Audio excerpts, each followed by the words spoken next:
بسم الله الرحمن الرحيم. يا أيها المزمل قم الليل إلا قليلا نصفه أو انقص منه قليلا أو زد عليه ورتل القرآن ترتيلا إنا سنلقي عليك قولا ثقيلا إن ناشئة الليل هي أشد وطئا وأقوم قيلا إن لك في النهار سبحا طويلا واذكر اسم ربك وتبتل إليه تبتيلا رب المشرق والمغرب لا إله إلا هو فاتخذه وكيلا واصبر على ما يقولون واهجرهم هجرا جميلا وذرني والمكذبين أولي النعمة ومهلهم قليلا إن لدينا أنكالا وجحيما وطعاما ذا غصة وعذابا أليما يوم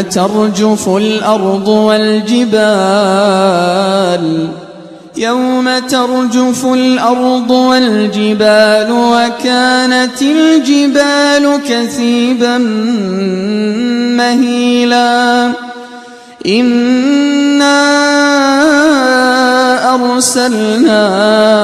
إليكم رسولا شاهدا عليكم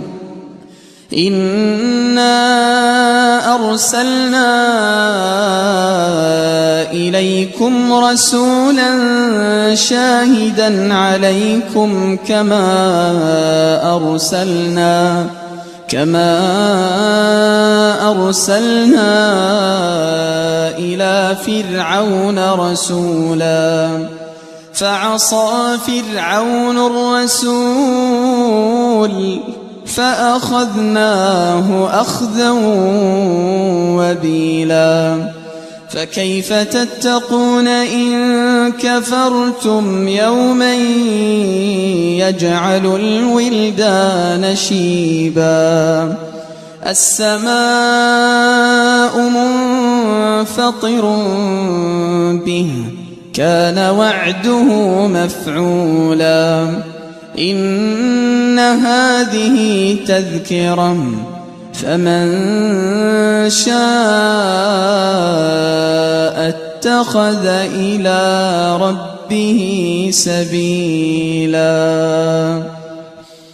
إن ربك يعلم أنك تقوم أدنى من ثلثي الليل ونصفه وثلثه وطائفة من الذين معك والله يقدر الليل والنهار علم أن لن تحصوه فتاب عليكم فاقرؤوا ما تيسر من القرآن علم أن سيكون منكم مرضى وآخرون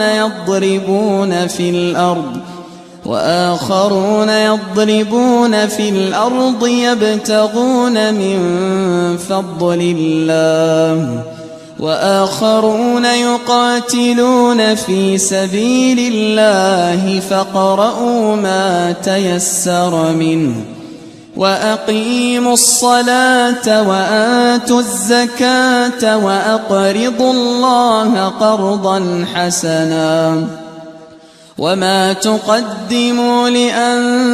لأنفسكم من خير تجدوه عند الله هو خيرا وأعظم أجرا